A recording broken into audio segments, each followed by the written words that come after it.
Hi friends, welcome to Kris. IPL 2025 ഒരു വർണ്ണശബളമായ തുടക്കം കുറിച്ചിരിക്കുകയാണ്. പല മത്സരങ്ങളിലും എക്സൈറ്റിംഗ് ആയിട്ടുള്ള മത്സരങ്ങളാണ് നമ്മൾ കണ്ടത്. കഴിഞ്ഞ ദിവസം നടന്ന സൺറൈസേഴ്സ് ഹൈദരാബാദും രാജസ്ഥാൻ റോയൽസും തമ്മിലുള്ള മത്സരം ഒരു ഹൈ സ്കോറിംഗ് ആയിട്ടുള്ള മത്സരമായിരുന്നുവെങ്കിൽ മുംബൈ ഇന്ത്യൻസും ചെന്നൈ സൂപ്പർ കിങ്സും തമ്മിലുള്ള മത്സരം ഒരു ലോ സ്കോറിംഗ് മത്സരമായിരുന്നു. പക്ഷേ ആ മത്സരത്തിൽ മലയാളി താരമായ വിഘ്നേഷ് പുത്തൂരിന്റെ ഒരു എക്സലന്റ് ആയിട്ടുള്ള ബൗളിംഗ് പ്രകടനം നമ്മൾ കണ്ടു. ഇന്ന് നടക്കാൻ പോകുന്ന പ്രധാനപ്പെട്ട മത്സരം എന്ന് പറയുന്നത് ഡൽഹി ക്യാപിറ്റൽസും ലക്നൗ സൂപ്പർ ജയൻസും തമ്മിലുള്ള മത്സരമാണ്. ലക്നൗ സൂപ്പർ ജയൻസിന്റെ പുതിയ ക്യാപ്റ്റനായിട്ട് ഋഷഭ് പന്തിനെ 27 കോടി രൂപയ്ക്കാണ് LSG തങ്ങളുടെ ടീമിലേക്ക് കൊണ്ടുവന്നിരിക്കുന്നത്. LSGയുടെ കഴിഞ്ഞ വർഷത്തെ ക്യാപ്റ്റനായിട്ടുള്ള KL രാഹുൽ നേരെ ഓപ്പോസിറ്റ് ടീമായ ഡൽഹി ക്യാപിറ്റൽസിലേക്ക് പോയിരിക്കുകയാണ്. ഏതായാലും ഇന്ന് നമ്മൾ സംസാരിക്കാൻ പോകുന്ന വിഷയം എന്ന് പറയുന്നത് ഈ മത്സരം നടക്കാൻ പോകുന്നത് വിശാഖപട്ടണത്താണ്. വിശാഖപട്ടണം എന്ന് പറയുന്നത് ഡൽഹിയുടെയോ അല്ലെങ്കിൽ ലക്നൌയുടെയോ ഒരു സ്ഥലമല്ല. പക്ഷേ ഡൽഹി ക്യാപിറ്റൽസ് അവരുടെ ഒരു സെക്കൻഡ് ഹോം ഗ്രൗണ്ട് ആയിട്ട് കണ്ടിരിക്കുന്ന സ്ഥലമാണ് വിശാഖപട്ടണം. കാരണം ഡൽഹി ക്യാപിറ്റൽസിന്റെ ഓണർമാരിൽ ഒരു ഗ്രൂപ്പായിട്ടുള്ള GMR ഗ്രൂപ്പ് എന്ന് പറയുന്ന അവർ ആന്ധ്രയിൽ നിന്നുള്ള ഒരു ഗ്രൂപ്പാണ്. അതുകൊണ്ട് തന്നെ അവർ വിശാഖപട്ടണത്തെ തങ്ങളുടെ ഒരു സെക്കൻഡ് ഹോം ഗ്രൗണ്ട് ആയിട്ട് കണ്ടുകൊണ്ടാണ് അവിടെ മത്സരങ്ങൾ സംഘടിപ്പിക്കുന്നത്. കഴിഞ്ഞ വർഷത്തെ IPL മത്സരങ്ങൾ പലതും ഇതുപോലെ തന്നെ DC അവരുടെ ഹോം ഗ്രൗണ്ട് ആയിട്ട് തെരഞ്ഞെടുത്തത് വിശാഖപട്ടണമായിരുന്നു. അപ്പോൾ നമ്മൾ ഇന്ന് പരിശോധിക്കാൻ പോകുന്നത് വിശാഖപട്ടണത്തിലെ ആ ഒരു ഗ്രൗണ്ടിന്റെ കണ്ടീഷൻ അല്ലെങ്കിൽ അവിടുത്തെ ഒരു പിച്ചിന്റെ കണ്ടീഷൻ എങ്ങനെയായിരിക്കും, പ്രോബബിൾ പ്ലേയിങ് ലെവൻ എങ്ങനെയായിരിക്കും, സ്ട്രെങ്ത്തും വീക്ക്നെസ്സും ഒക്കെ എന്തൊക്കെയായിരിക്കും, അവസാനമായിട്ട് നമ്മുടെ ഫാന്റസി പിക്ക് എന്തായിരിക്കും എന്നുള്ളതാണ്. നേരെ നമ്മൾ വിശാഖപട്ടണത്തിലെ YS രാജശേഖര റെഡ്ഡി ക്രിക്കറ്റ് സ്റ്റേഡിയത്തിലേക്ക് പോവുകയാണെങ്കിൽ ആ ഒരു ഗ്രൗണ്ടിന്റെ കണ്ടീഷൻ അല്ലെങ്കിൽ അവിടുത്തെ ഒരു പിച്ചിന്റെ കണ്ടീഷൻ എന്ന് പറയുന്നത് എക്സലന്റ് ആയിട്ടുള്ള ഒരു ബാറ്റിംഗ് പിച്ചാണ് എന്നുള്ളതാണ്. ഇപ്പൊ 2023 ഏകദിന ലോകകപ്പിന്റെ ഫൈനലിൽ ഇന്ത്യ പരാജയപ്പെട്ടതിന് ശേഷം ഉടനെ തന്നെ ഇന്ത്യയും ഓസ്ട്രേലിയയും തമ്മിൽ 5 മത്സരങ്ങളുടെ ഒരു T20 പരമ്പര കളിക്കുകയുണ്ടായി. അവിടെ ഒരു മത്സരം നടന്നത് ഈ വിശാഖപട്ടണത്തിലെ ഗ്രൗണ്ടിൽ വെച്ചിട്ടായിരുന്നു. ആ മത്സരത്തിൽ ആദ്യം ബാറ്റ് ചെയ്ത ഓസ്ട്രേലിയ 208 റൺസ് നേടുകയും ഇന്ത്യ അത് വളരെ ഈസി ആയിട്ട് 19.1 ഓവറിൽ അത് ചേസ് ചെയ്യുകയും ചെയ്തിരുന്നു.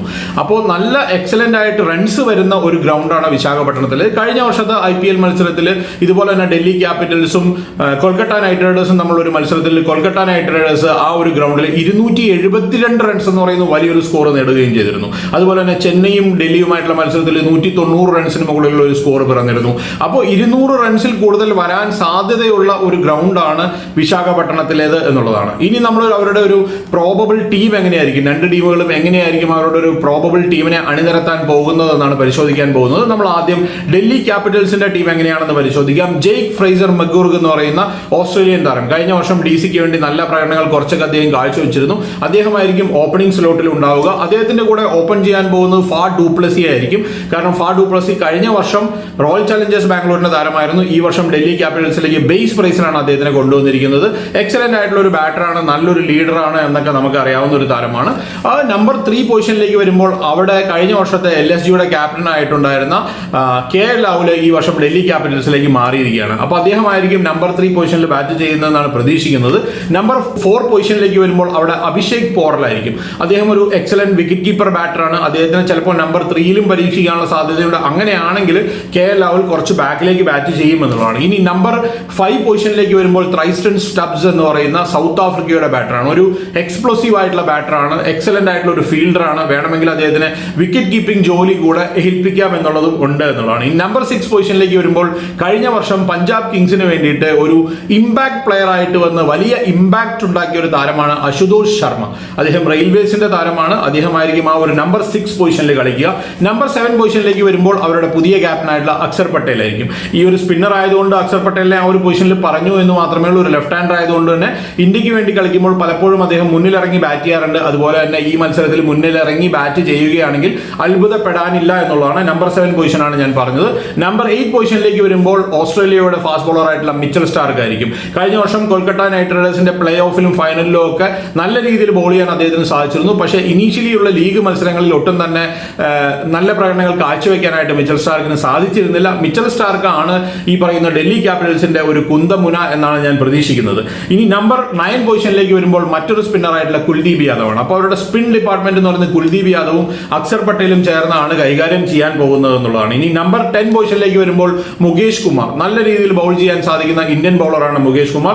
നമ്പർ 11 പൊസിഷനിലേക്ക് വരുമ്പോൾ ടി നടരാജൻ ആയിരിക്കും. യോർക്കർ കിങ് എന്നറിയപ്പെടുന്ന തമിഴ്നാട്ടിൽ നിന്നുള്ള താരമാണ് ടി നടരാജൻ. അദ്ദേഹമായിരിക്കും ആ ഒരു നമ്പർ 11 പൊസിഷനിൽ. നമ്പർ 12 പൊസിഷനിലേക്ക് വരുമ്പോൾ അല്ലെങ്കിൽ ഒരു ഇമ്പാക്ട് സബ് ആയിട്ട് അവർ യൂസ് ചെയ്യാൻ പോകുന്നത് മോഹിത് ശർമ്മയെ ആയിരിക്കുമെന്നാണ് ഞാൻ പ്രതീക്ഷിക്കുന്നത്. നല്ല സ്ലോവറുകളും നല്ല ബൗൺസറുകളും നല്ല യോർക്കറുകളും ഒക്കെ എറിയാൻ സാധിക്കുന്ന ഒരു താരമാണ് മോഹിത് ശർമ്മ. ഇതായിരിക്കും അവരുടെ ഒരു പ്രോബബിൾ ആയിട്ടുള്ള ടീം എന്ന് പ്രതീക്ഷിക്കുന്നു. ഇനി നമ്മൾ നേരെ LSGയുടെ ഒരു ടീമിലേക്ക് പോവുകയാണെങ്കിൽ അവിടെ ഓപ്പണിംഗ് സ്ലോട്ടിൽ ഉണ്ടാവുക ഓസ്ട്രേലിയയുടെ T20 ക്യാപ്റ്റനായിട്ടുള്ള മിച്ചൽ മാർഷ് ആയിരിക്കും. അദ്ദേഹം ഒരു പരിക്കിന്റെ പിടിയിലായിരുന്നു, അവിടെ നിന്ന് തിരിച്ചു വന്നിരിക്കുന്നു. മിച്ചൽ മാർഷിനെ ആ ഒരു ഓപ്പണിംഗ് പൊസിഷനിൽ അവർ ഉപയോഗിക്കും. അദ്ദേഹത്തിന്റെ കൂടെ ഓപ്പൺ ചെയ്യാൻ പോകുന്നത് ചിലപ്പോൾ അവരുടെ ക്യാപ്റ്റനായിട്ടുള്ള ഋഷഭ് പന്ത് ആയിരിക്കുമെന്നാണ് ഞാൻ പ്രതീക്ഷിക്കുന്നത്. കാരണം ആ ഒരു പൊസിഷനിൽ ഒരു ലെഫ്റ്റ് ഹാൻഡർ, ഓപ്പണിംഗിൽ തന്നെ ഒരു ലെഫ്റ്റ് ഹാൻഡർ ഉണ്ടെങ്കിൽ അത് നല്ലതായിരിക്കും. കാരണം ബാക്കിലേക്ക് വരുമ്പോൾ ഒരുപാട് ലെഫ്റ്റ് ഹാൻഡർമാർ അവരുടെ ടീമിൽ ഉള്ളത് കൊണ്ട് തന്നെ ആ ഒരു ഓപ്പണിംഗ് സ്ലോട്ടിൽ ഋഷഭ് പന്ത് ഇറങ്ങാനുള്ള സാധ്യത കൂടുതലാണ് എന്നാണ് ഞാൻ പ്രതീക്ഷിക്കുന്നത്. ഇനി നമ്പർ 3 പൊസിഷനിലേക്ക് വരുമ്പോൾ സൗത്ത് ആഫ്രിക്കൻ താരമായിട്ടുള്ള എയ്ഡൻ മാർക്രം, അദ്ദേഹം ഒരു നല്ല ഫോമിലല്ല കളിച്ചുകൊണ്ടിരിക്കുന്നത്, പക്ഷേ അദ്ദേഹത്തിനെ തന്നെ ആ ഒരു പൊസിഷനിൽ ഉപയോഗിക്കാനുള്ള സാധ്യതയാണ് ഞാൻ കാണുന്നത്. നമ്പർ 4, നമ്പർ 5 പൊസിഷൻ, ഈ രണ്ട് പൊസിഷനിലും ഫോറിൻ താരങ്ങളായിരിക്കും. രണ്ടുപേരും ലോക ക്രിക്കറ്റിലെ എക്സ്പ്ലോസീവ് ആയിട്ടുള്ള അല്ലെങ്കിൽ ഏറ്റവും കൂടുതൽ സ്ഫോടനാത്മകമായ ബാറ്റിംഗ് കാഴ്ചവെക്കാൻ സാധിക്കുന്ന താരങ്ങളാണ്. ഒരാൾ വെസ്റ്റ് ഇൻഡീസ് താരമായ നിക്കലസ് പൂരനാണ്, വിക്കറ്റ് കീപ്പറാണ്. നമുക്കറിയാം അദ്ദേഹത്തിന്റെ ഒരു കഴിവിനെ പറ്റി ഒന്നും ഒട്ടും തന്നെ സംസാരിക്കേണ്ടതില്ല. ലോക ക്രിക്കറ്റിലെ ഏറ്റവും ഒരു വിനാശകാരിയായിട്ടുള്ള ഒരു മിഡിൽ ഓർഡർ ബാറ്ററാണ് നിക്കലസ് പൂരൻ. അതുപോലെ തന്നെ എക്സ്പ്ലോസീവ് ആയിട്ടുള്ള ഒരു ബാറ്ററാണ് ഡേവിഡ് മില്ലർ. ഈ രണ്ടുപേരും ആ ഒരു നമ്പർ 4, നമ്പർ 5 പൊസിഷനിൽ വരുമ്പോൾ ഉണ്ടാവുന്ന ഒരു ഇമ്പാക്ട് എന്ന് പറയുന്നത് പറഞ്ഞറിയിക്കാൻ സാധിക്കാത്ത ഒരു ഇമ്പാക്ട് ആണ് LSGക്ക് നൽകുന്നത്. ഇനി നമ്പർ 6 പൊസിഷനിലേക്ക് വരുമ്പോൾ ഇന്ത്യൻ താരമായ ആയുഷ് ബദൌനി ആയിരിക്കും ആ ഒരു പൊസിഷനിൽ ബാറ്റ് ചെയ്യുക എന്ന് പ്രതീക്ഷിക്കുന്നു. നമ്പർ 7 പൊസിഷനിൽ കഴിഞ്ഞ വർഷം കൃണാൽ പാണ്ഡ്യയാണ് ഉണ്ടായിരുന്നത്. ആ പൊസിഷനിലേക്ക് അതേപോലെ തന്നെയുള്ള ഒരു ഓൾറൗണ്ടർ ആയിട്ടുള്ള, അതായത് ലെഫ്റ്റ് ആം സ്പിന്നറും ബാറ്ററുമായിട്ടുള്ള ഷഹബാസ് അഹമ്മദിനെ അവർ ടീമിലേക്ക് കൊണ്ടുവന്നിട്ടുണ്ട്. നമ്പർ 8 പൊസിഷനിൽ ഷാർദുൽ താക്കൂറിനെ ആയിരിക്കും അവർ പരീക്ഷിക്കുക. കാരണം അദ്ദേഹത്തിന് കുറച്ച് നന്നായി ബാറ്റ് ചെയ്യാൻ സാധിക്കുന്നതുകൊണ്ട് തന്നെ ആ ബാറ്റിങ്ങിന് ഒരു ഡെപ്ത് കിട്ടാനായിട്ട് അത് സഹായിക്കുമെന്നാണ് പ്രതീക്ഷിക്കുന്നത്. ഷാർദുൽ താക്കൂർ ഇനീഷ്യലി വിറ്റുപോയിരുന്നില്ല, പക്ഷേ അദ്ദേഹം ഒരു ഇഞ്ചുറി റീപ്ലേസ്മെന്റ് ആയിട്ട് ടീമിലേക്ക് വന്നിരിക്കുകയാണ്. നമ്പർ 9 പൊസിഷനിൽ രവി ബിഷ്ണോയി ആയിരിക്കും. അവരുടെ പ്രധാനപ്പെട്ട സ്പിന്നറാണ് രവി ബിഷ്ണോയി. കഴിഞ്ഞ IPL നല്ല പ്രകടനങ്ങളൊന്നും ഉണ്ടായിരുന്നില്ലെങ്കിലും അതിനുശേഷം ഇന്ത്യക്ക് വേണ്ടി T20 നല്ല പ്രകടനങ്ങൾ കാഴ്ചവെച്ചിരുന്നു. നമ്പർ 10, നമ്പർ 11 പൊസിഷനിലേക്ക് വരുമ്പോൾ അവിടെ ആകാശ് ദീപും അവേഷ് ഖാനും ഒക്കെയാണ് ഞാൻ കണ്ടിട്ടുള്ളത്. പക്ഷേ ആർക്കൊക്കെ പരിക്കുണ്ട്, ആരൊക്കെ കളിക്കുമെന്നുള്ള കാര്യത്തിൽ യാതൊരു ധാരണയും ഇല്ലാത്തൊരു സ്ഥിതിയിലാണ് LSG നിൽക്കുന്നത് എന്നുള്ളതാണ്. അപ്പൊ അതുകൊണ്ട് തന്നെ ആരായിരിക്കും അവിടെ ഉണ്ടാവാൻ പോകുന്നതെന്ന് കൃത്യമായിട്ട് അറിയില്ല. പലരും പരിക്കിന്റെ പിടിയിലാണ്. ആകാശദീപിന് പരിക്കുണ്ടെന്ന് പറയുന്നു, അവേഷ് ഖാന് പരിക്കുണ്ടെന്ന് പറയുന്നു, എല്ലാവർക്കും തന്നെ ആ ഒരു ബൗളിംഗ് ഡിപ്പാർട്ട്മെന്റിൽ പരിക്കാണെന്ന് പറയുന്നു. പക്ഷേ അവരുടെ ടീമിലുള്ള ഒരേ ഒരു ഔട്ട് സ്റ്റേഷൻ ഫാസ്റ്റ് ബോളർ അല്ലെങ്കിൽ ഒരു ഫോറിൻ ഫാസ്റ്റ് ബോളർ എന്ന് പറയുന്നത് ഷമാർ ജോസഫ് മാത്രമാണ്. ഷമാർ ജോസഫിനെ ടീമിലേക്ക് കൊണ്ടുവരണമെങ്കിൽ ആ ടോപ്പിലുള്ള 4 ഫോറിൻ ബാറ്റർമാരിൽ ആരെയെങ്കിലും ഒക്കെ ഉപേക്ഷിക്കേണ്ടതായിട്ട് വരും. Nicholas Pooran, David Miller, Mitch Marsh, Aiden Markram, ഇതിൽ ആരെങ്കിലുമൊക്കെ ഉപേക്ഷിച്ചാൽ മാത്രമേ ഷമർ ജോസഫിനെ 11ലേക്ക് കൊണ്ടുവരുവാനായിട്ട് സാധിക്കുള്ളൂ എന്നുള്ളതാണ്. ഇനി നമ്പർ 12 പൊസിഷനിലേക്ക് വരുമ്പോൾ അവിടെ അബ്ദുൾ സമദ് ആയിരിക്കും. അബ്ദുൾ സമദ് എന്ന് പറയുന്ന ഒരു ഇമ്പാക്ട് ബാറ്ററായിട്ട് ഇറങ്ങാനുള്ള സാധ്യത ഞാൻ കാണുന്നുണ്ട്. അല്ലെങ്കിൽ മണിമാരൻ സിദ്ധാർത്ഥ് എന്ന് പറയുന്ന തമിഴ്നാട്ടിൽ നിന്നുള്ള ലെഫ്റ്റ് ആം സ്പിന്നർ ആയിരിക്കും. ഇതിൽ ആരെങ്കിലും ഒക്കെ ആയിരിക്കും 11ൽ കളിക്കാൻ പോകുന്നതെന്നാണ് ഞാൻ ഇതാണ് അവരുടെ ഒരു പ്രോബബിൾ 11 എന്ന് ഞാൻ പ്രതീക്ഷിക്കുന്നു. ഇനി നമ്മൾ ഇവരുടെ ഒരു സ്ട്രെങ്ത്തും വീക്ക്നെസ്സിലേക്കും പോവുകയാണെങ്കിൽ DCയുടെ ഒരു പ്രശ്നം എന്ന് പറയുന്നത് മിഡിൽ ഓർഡറിൽ വരുന്ന ഒരു ബാറ്റിംഗ് അത് അത്രത്തോളം ഒരു ശുഭകരമായിട്ടുള്ള കാര്യമല്ല എന്നാണ് എനിക്ക് തോന്നുന്നു. അശുതോഷ് ശർമ്മയും ആ ഒരു ലെവലിൽ വരുന്ന ബാറ്റർമാരെ പറ്റിയാണ് ഞാൻ പറയുന്നത്. അഭിഷേക് പോറലും ഒക്കെ ആ ഒരു ഏരിയയിൽ കുറച്ചൊരു വീക്ക് ലിങ്കായി മാറിയാൽ പ്രശ്നം ഉണ്ടാവും എന്നുള്ളതാണ്. ഇനീഷ്യൽ സ്റ്റേജിൽ വരുന്ന ബാറ്റർമാർ എല്ലാവരും തന്നെ അവരുടെ നല്ലതാണ് എന്നുള്ളതാണ്. ഇനി മറ്റൊരു കാര്യം എന്ന് പറയുന്നത് സ്പിൻ ഡിപ്പാർട്ട്മെന്റ് ആണ്. സ്പിൻ ഡിപ്പാർട്ട്മെന്റ് വളരെ നല്ലതാണ്. കാരണം അക്ഷർ പട്ടേലും കുൽദീപ് യാദവുമാണ് ആ ഡിപ്പാർട്ട്മെന്റ് കൈകാര്യം ചെയ്യുന്നതെന്നാണ്.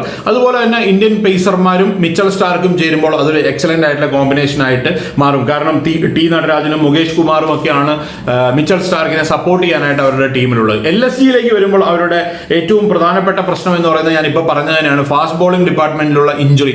ആരൊക്കെ കളിക്കും, ആരൊക്കെ ഇഞ്ചുറിയിലുണ്ട്, ആരൊക്കെയാണ് 11ൽ കളിക്കാൻ പോകുന്നതെന്ന് യാതൊരു ധാരണയും ഇപ്പോഴും ലഭിക്കുന്നില്ല. പ്രിൻസ് യാദവ്, അതുപോലെ തന്നെ ആകാശ് സിംഗ് എന്നൊക്കെ പറയുന്ന പുതുമുഖ താരങ്ങൾ അവരുടെ ടീമിലുണ്ട്. അവരെ ആരെങ്കിലും ഒക്കെ പരീക്ഷിക്കാനായിട്ട് LSG തയ്യാറെടുക്കേണ്ടി വരുമോ എന്നുള്ളതാണ് എൻ്റെ സംശയം എന്ന് പറയുന്നത്. കാരണം അത്രത്തോളം ഇഞ്ചുറി കൺസേൺ അവരുടെ ടീമിലുണ്ട് എന്നുള്ളതാണ്. പക്ഷെ മറ്റൊരു കാര്യം എന്ന് പറയുന്നത് അവരുടെ ടോപ്പ് ഓർഡർ ബാറ്റിംഗ് എന്ന് പറയുന്നത് ഒരു എക്സലന്റ് ആയിട്ടുള്ള ടോപ്പ് ഓർഡർ ബാറ്റിംഗ് ആണ്. നമ്മൾ ഈ പറഞ്ഞ താരങ്ങൾ എല്ലാവരും തന്നെ, ഋഷഭ് പന്ത് ആയിക്കോട്ടെ, ഡേവിഡ് മില്ലർ ആയിക്കോട്ടെ, നിക്കലസ് പൂരൻ ആയിക്കോട്ടെ, എല്ലാവരും തന്നെ ഒറ്റയ്ക്ക് മത്സരം ജയിപ്പിക്കാൻ പോകുന്ന താരങ്ങളാണ് എന്നുള്ളതാണ് അവരുടെ ഏറ്റവും വലിയ പ്രത്യേകത എന്ന് പറയുന്നത്. ഇനി നമ്മുടെ അവസാന സെഗ്മെന്റ് ആയിട്ടുള്ള ഫാന്റസി പിക്കിലേക്ക് കടക്കുകയാണ്. ഇതൊരു നല്ല ബാറ്റിംഗ് ട്രാക്ക് ആയതുകൊണ്ട് തന്നെ കൂടുതൽ ബാറ്റർമാരെയാണ് ഞാൻ ഇതിലേക്ക് കൺസിഡർ ചെയ്യുന്നത്. അതിൽ ഞാൻ ആദ്യം കൺസിഡർ ചെയ്യുന്ന താരം എന്ന് പറയുന്നത് ഫാ ഡു പ്ലസി ആണ്. അദ്ദേഹത്തിന്റെ ഒരു എക്സ്പീരിയൻസിൽ അദ്ദേഹം റൺസ് നേടുമെന്ന് തന്നെയാണ് ഞാൻ പ്രതീക്ഷിക്കുന്നത്.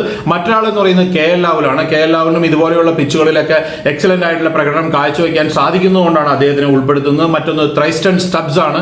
നല്ല ഒരു എക്സ്പ്ലോസീവ് ബാറ്ററാണ്. ഇതുപോലെയുള്ള പിച്ചുകളൊക്കെ കിട്ടിക്കഴിഞ്ഞാൽ ഒരുപാട് റൺസ് അടിക്കാൻ കഴിയുന്ന താരമാണ് സ്റ്റബ്സ്. അക്സർ പട്ടേലിനെ ഡെഫിനറ്റ് ആയിട്ടും രണ്ട് ഡിപ്പാർട്ട്മെന്റിൽ അദ്ദേഹം കുറച്ച് നേരത്തെ ബാറ്റ് ചെയ്യുമെന്ന് പ്രതീക്ഷിക്കുന്നത് കൊണ്ട് ബാറ്റിംഗിലും ബോളിംഗിലും നല്ല പ്രകടനങ്ങൾ കാഴ്ചവെക്കാൻ സാധിക്കുമെന്നാണ് എന്റെ പ്രതീക്ഷ. അതുകൊണ്ട് അക്സർ പട്ടേലിനെ ഉൾപ്പെടുത്തുകയാണ്. മിച്ചൽ സ്റ്റാർക്കിനെയും ഞാൻ ഉൾപ്പെടുത്തുകയാണ്. കാരണം ഇങ്ങനെ ഒരു ഫാന്റസി പിക്ക് എടുക്കുന്ന സമയത്ത് മിച്ചൽ സ്റ്റാർക്കിനെ നമുക്ക് ഒരിക്കലും ഒഴിവാക്കി നിർത്താനായിട്ട് സാധിക്കില്ല. പലപ്പോഴും വിക്കറ്റ് ടേക്കിംഗ് ബൗളറാണ് മിച്ചൽ സ്റ്റാർക്ക്. അതുകൊണ്ട് തന്നെ അദ്ദേഹത്തിനെയും ഉൾപ്പെടുത്തുകയാണ്. ഇനി നടരാജനെ കൂടെ ഞാൻ ഈ ടീമിലേക്ക് ഉൾപ്പെടുത്തുകയാണ്. കാരണം യോർക്കറുകൾ കൊണ്ട് ആ ഒരു അവസാന സ്റ്റേജിൽ, അതായത് ഡെത്ത് ഓവേഴ്സിൽ മനോഹരമായ ബൗളിംഗ് പ്രകടനം കാഴ്ചവെക്കാൻ സാധിക്കുന്നതുകൊണ്ടാണ് നടരാജനെ ഉൾപ്പെടുത്തിയിരിക്കുന്നത്. LSG ടീമിലേക്ക് പോകുമ്പോൾ അവിടെ മിച്ചൽ മാർഷിനെയും ഋഷഭ് പന്തിനെയും ഞാൻ ഉൾപ്പെടുത്തുകയാണ്. കാരണം ഒരു നല്ല ബാറ്റിംഗ് വിക്കറ്റ് ആയതുകൊണ്ട് തന്നെ ഡെഫിനറ്റായിട്ടും ഇവർക്ക് രണ്ടുപേർക്കും നല്ല പ്രകടനങ്ങൾ കാഴ്ചവെക്കാൻ സാധിക്കുമെന്ന് ഞാൻ പ്രതീക്ഷിക്കുന്നു. അതുപോലെ തന്നെ നിക്കലസ് പൂരനെയും ഡേവിഡ് മില്ലറിനെയും ഇവരെയൊന്നും നമുക്ക് ഒഴിച്ചു നിർത്താനായിട്ട് സാധിക്കില്ല. അവസാനമായിട്ട് നമ്പർ 11 പൊസിഷനിലേക്ക് അല്ലെങ്കിൽ അവസാനത്തെ താരമായിട്ട് ഷാബാസ് അഹമ്മദിനെയാണ് ഞാൻ തിരഞ്ഞെടുത്തിരിക്കുന്നത്. ഞാൻ പറഞ്ഞ പോലെ തന്നെ രണ്ട് ഡിപ്പാർട്ട്മെന്റിലും ബോളിംഗിലും ബാറ്റിംഗിലും നല്ല പ്രകടനം കാഴ്ചവെക്കാൻ സാധിക്കുന്നതുകൊണ്ടാണ് ഷാബാസ് അഹമ്മദിനെ ടീമിലേക്ക്. ഇതാണ് എൻ്റെ ഒരു ഫാന്റസി പിക്ക് എന്ന് പറയുന്നത്. ഏതായാലും ഡൽഹി ക്യാപിറ്റൽസും LSGയും തമ്മിലുള്ള മത്സരം ഒരു എക്സൈറ്റിംഗ് ആയിട്ടുള്ള ഫിനിഷിലേക്ക് പോകട്ടെ എന്ന് ആശംസിച്ചുകൊണ്ട് നിർത്തുകയാണ്. മറ്റു വീഡിയോയുമായിട്ട് നമുക്ക് വീണ്ടും കാണാം. ബൈ.